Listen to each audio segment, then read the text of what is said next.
I get this question all the time about how I became a work-at-home mom and essentially how I do it all. And I think a lot of people would be surprised when they hear me say, I don't do it all. So a few weeks ago, a friend of mine and I were talking and she was saying, I really wish that you would do a video on how you do all the things that you do.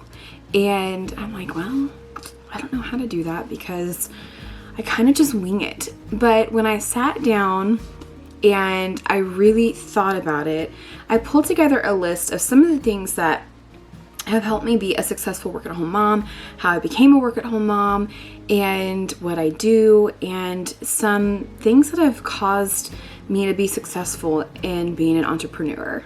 So I want to go over just a few quick things because I know, especially coming to the end of this year, when I'm recording this, it's December of 2020, going into 2021, a lot of women especially are trying to find ways to be a work-at-home mom or a stay-at-home mom while also being a homemaker, while also doing all of these other things that they want to do.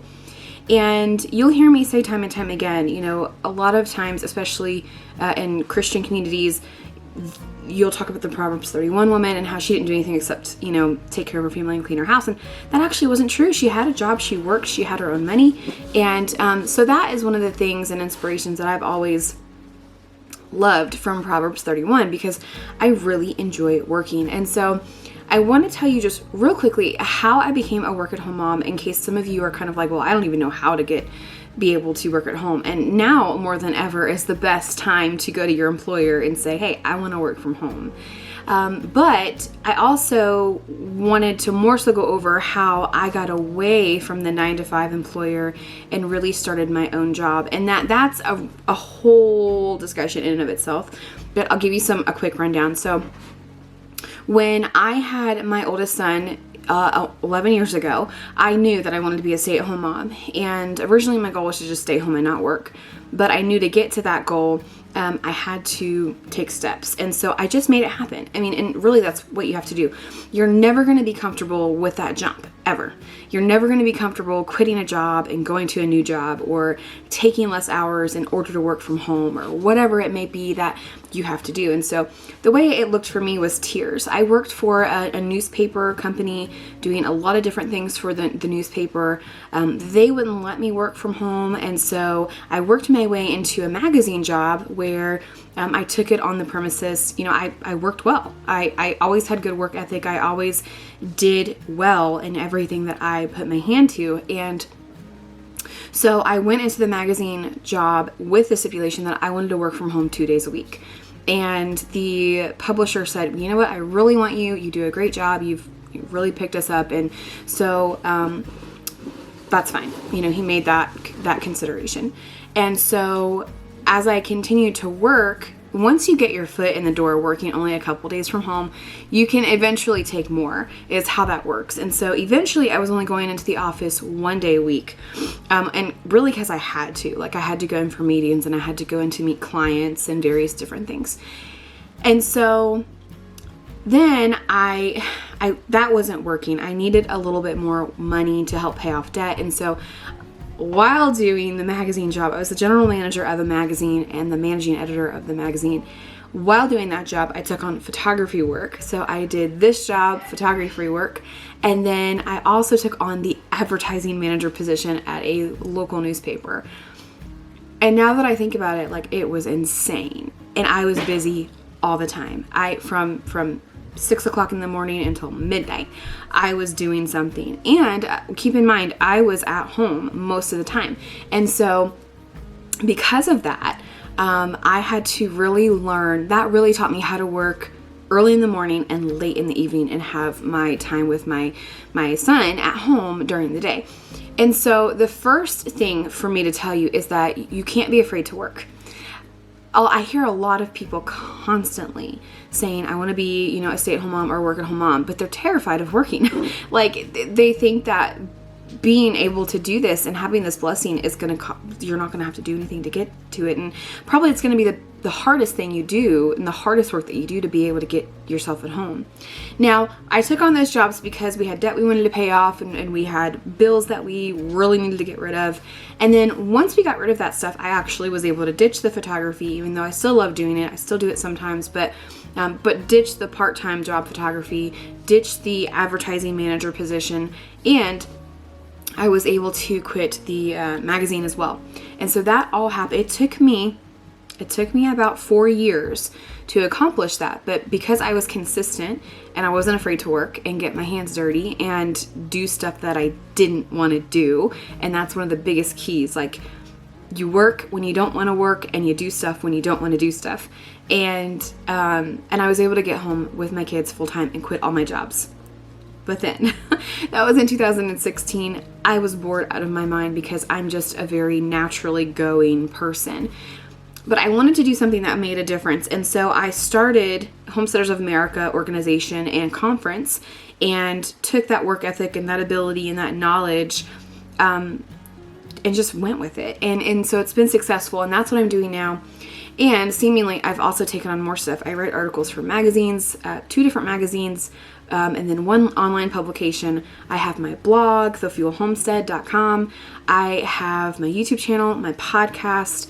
I do some photography very infrequently on the side, and I found this happy balance where I'm still working a lot, but I have been able to balance it out the way that I want to. So that's how I became a working home mom. That's what I do. And so now I want to kind of like walk you through one of our days. And you saw in the clips before this, just me getting ready today. And I have a phone video conference that I am doing. And so this was one of those days where I had to get up, get ready, look nice, presentable, and go with the day. And it's raining outside, so everything is dark and dreary, and it's like I got the mood going on. But so the first thing I do is I try to wake up early. Now, if I can, sometimes, and especially for moms, this can be impossible because, and by early, I mean like before 6 o'clock. So right now I'm in the season, and this is the other thing, you have to be really flexible and have a lot of grace for yourself and for everyone else in your house. Right now I'm in the season where I'm sleeping because before the baby was awake all night long, and if I wanted to get up at 3, I could, because I was already up at 3, or if I wanted to get up at 4 or 5 or whatever, I could get up at those times. And those are the times that I did things that didn't take a lot of noise. So I didn't record videos, I didn't record podcasts, but I would put my earphones in, I would edit videos, edit podcasts, write. Those are the things that I would do during that time because I could sit there and concentrate. But if you can't wake up early, that's okay too. I find that I'm actually more productive at night, and so you're just going to have to figure out what kind of works for you, and we'll get to that in a second. So you can wake up early and get stuff done then. You can get house stuff done then if you want to. And then once my kids are up, I shut the computer and I put it away unless there's some kind of emergency. I will check emails and stuff on my phone throughout the day various times, but that doesn't take up a lot of time. If it's something that really needs my attention, I'll sit down and do it, but otherwise I'll let it wait until lunchtime or whenever I get around to it. So in the morning, I focus on my kids and on my house. Unless, again, there's a situation that is unique.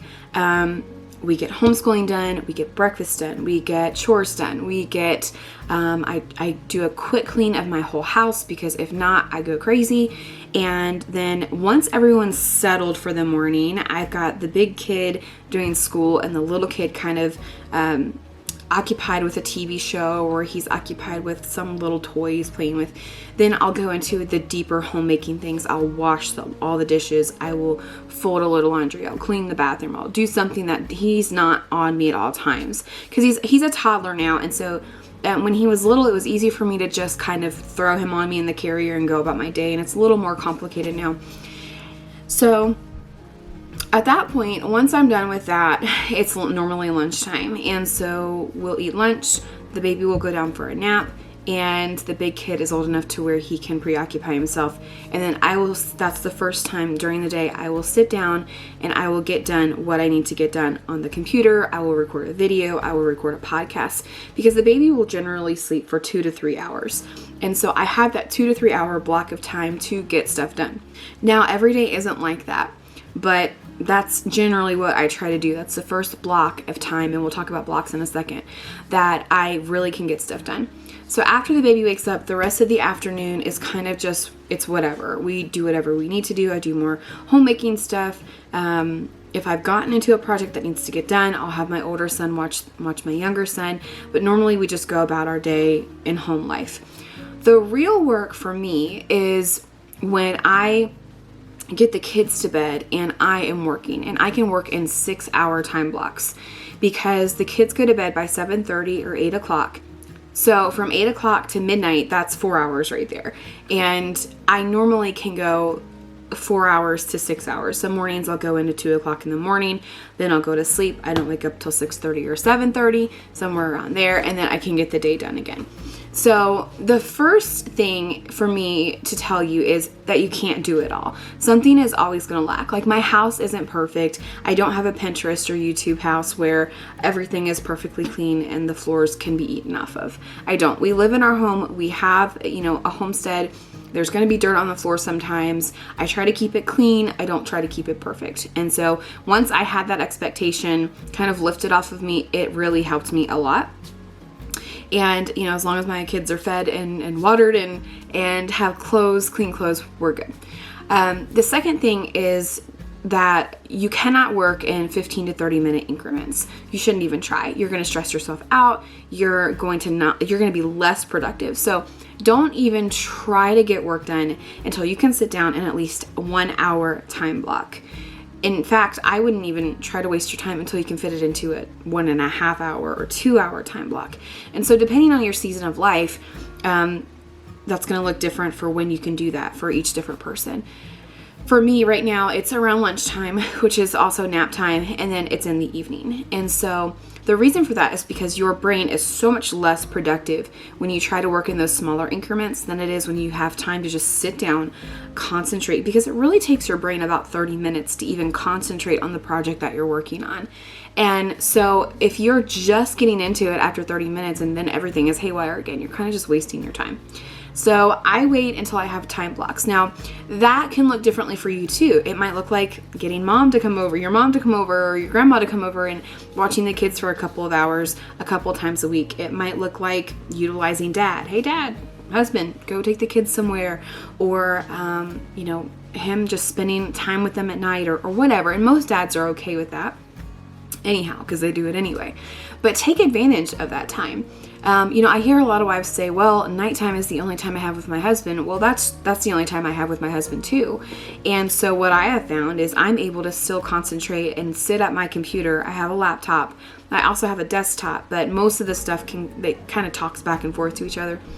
And so I will do work on my laptop sitting on the sofa with my husband. So I can still kind of listen to him talking, or we can still have conversations, or we can watch a TV show, and I can still work at the same time. So I'm not sacrificing any time with my family at all when I'm able to do that. But I do want you to you have to be intentional about setting up time to work, and don't feel bad about it. I mean, I'm not saying that you have to do it every day, but there are different ways around it. So either utilizing your spouse or your family member, or even having a play date at your house where the kids are preoccupied and you can just kind of sit down and work and keep an ear on them. Things like that. Kind of be creative with your time, but make sure you're blocking out time to work. If you want to take advantage of sleep time, but your kids don't sleep, we always implement a quiet time. And we've done that since our kids were very, very little. And so once they get into the routine of quiet time, it's easy to implement. And so what happens is we say normally after lunch, well, you've got to sit here for an hour, at least an hour. And, you can lay on the sofa if you're not going to go to sleep and watch a show. Normally if you do an educational show, it puts them to sleep. But something like that where they're just used to putting that routine in and they know that they've got to lay down because mom's got stuff to do. So that is really important as well. The next thing is, you might not have a lot of time on your hands. I don't have a lot of time on my hands. I just don't. Being a mom and doing all the things that I do, I really don't have a lot of time. And so I have to work ahead.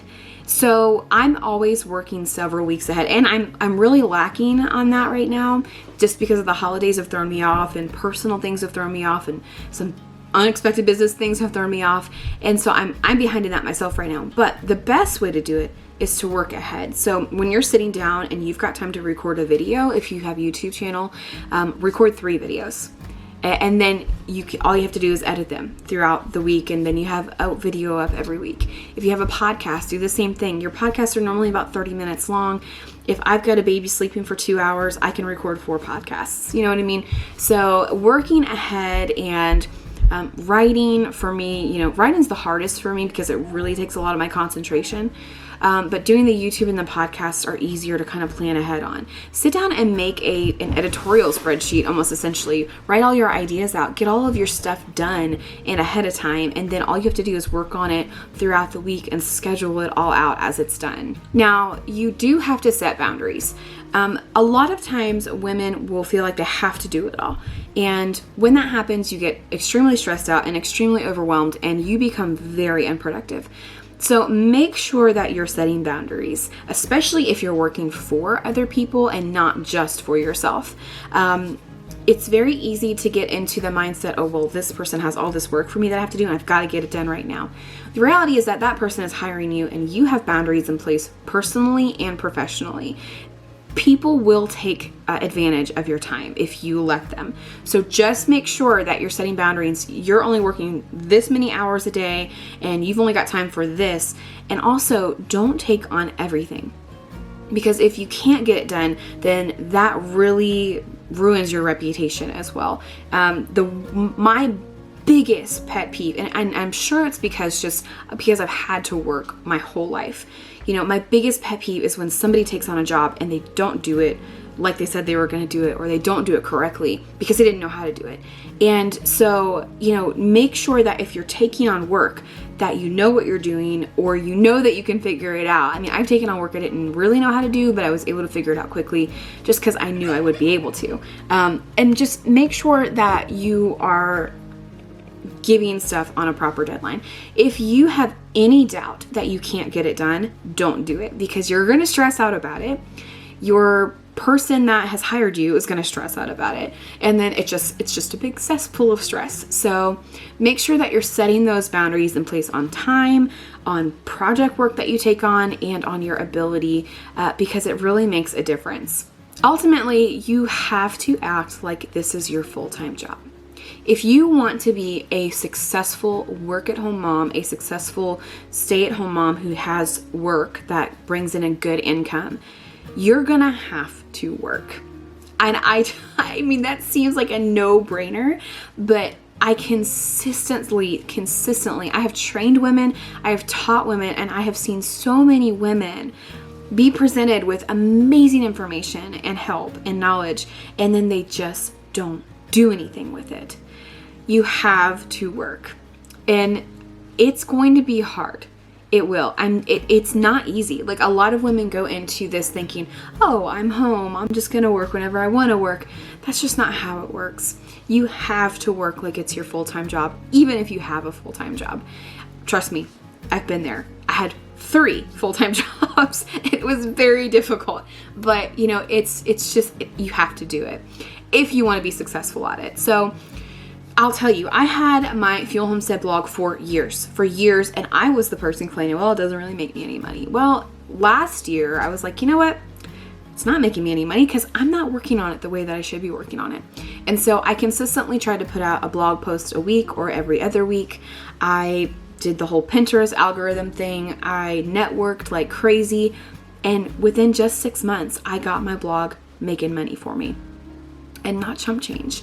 It's doing fairly well for me. Something I never thought I could do. I was that girl who was like, other people can do it, but I can't do it, because I just don't have the time. But it was because I was treating it like a hobby, just because I liked writing. But when I turned it into my job, that's when it started making me money. The same with YouTube. Last year I got serious about YouTube. I started trying to consistently post every week or every other week, and suddenly I was making money on YouTube. Now, my podcast is really new, and I kind of use it as a way to just direct people to my website, my YouTube channel, which is what you should be doing, is always directing people to your website. So I recommend getting started with that first.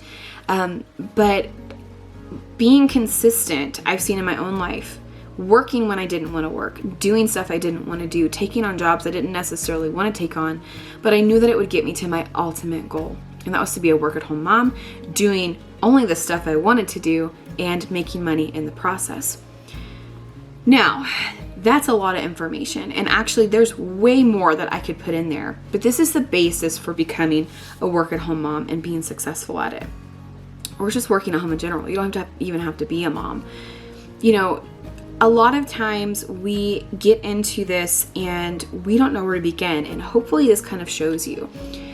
In the beginning, I did stuff that I didn't want to do or that wasn't my goal. But in order to get to my goal, I had to do the stuff I didn't want to do. That was newspapers and magazines. And I loved doing it because I loved being in media. But it wasn't what I wanted to do. You know, I wanted a less stressful job. I wanted to get away from the deadlines. So moving into 2020, I'm actually changing again. I'm always doing Homesteaders of America, but as that grows, I have to let go of some other work too. And so in 2021, I'm not going to be writing for magazines anymore. I'm still going to write for a certain online publication, but I'm not going to do, you know, Backyard Poultry and Countryside Magazine, unless, of course, they ask me specifically to do something. But I'm not pitching any new ideas to them for 2021. I'm not going to focus on a lot of that stuff. The only thing I'm going to focus on, rendering it down, refining it, is Homesteaders of America and my blog, my YouTube channel, and my podcast. So finally, I've reached a point in my career where I'm literally working for myself. I'm not working for any outside source, no virtual assistant stuff, no articles for other people. I'm just working on stuff for me. Now, I could tell you that took years, but really it didn't. If I had just focused on doing this from the beginning, I would have been doing it for years now. But because I've only gotten serious about it in the last year and really working hard towards it, it's taken me about a year to get it all done and get to this point. So take that as you may, do with it as you will, and just understand that each person is different and that you have to give yourself, your kids, and your family a lot of grace. Don't forget to set boundaries and just enjoy the time that you have at home with your kids, because ultimately that's your goal to begin with, right? To be at home with your kids, to be at home, to live a simple life. I consistently have to remind myself to live a simple life and to choose simple. And as I set those boundaries throughout the day and even every day reminding myself of them, I could not imagine going back to a 9-to-5 job. I just couldn't. It would literally kill me. It is so satisfying, so gratifying to be at home with my kids, to take care of my family, to be a homemaker, and to do what I'm doing, that doing things and educating people and really making a change in the world. And that makes a big difference, and that makes you work harder too. I hope that this video helped you. I know it was long. We're going into like a 25-minute video at this point. But I know a lot of you have asked me these questions, and I wanted to share them with you. I wanted to share a routine with you, my routine with you, and just give you some encouragement that this is something you can do. As long as you're not afraid to work and get your hands dirty and stay up and lose some sleep, eventually you get to a maintenance point, and that's where I am now. Sometimes you might have to hire an assistant before you have the money to pay an assistant. Been there too. You know, I don't do this all on my own. With Homesteaders of America, I have a team that helps me do it. For myself, I'm hiring a VA in 2021 to help me with Pinterest and graphic design and stuff like that, because the next level, that's leveling up. You know, you have so much work that now you're setting that boundary to where you're not going to do it all. You're going to help somebody. You're going to get somebody else to help you share that load. And ultimately, you're giving them money to help them work towards their career of being a work-at-home mom as well. So we're all in this together. And when you have that mindset, it makes things a lot easier and more enjoyable. So I hope you enjoyed this video. I hope it encourages you to do it. Just do it. You will never be ready to quit that job. You will never be ready to hire that assistant. You will never be ready to lose sleep at all. But when you do and you see the fruit of your labor, it is so worth it. All right, guys, have a great day and happy homesteading.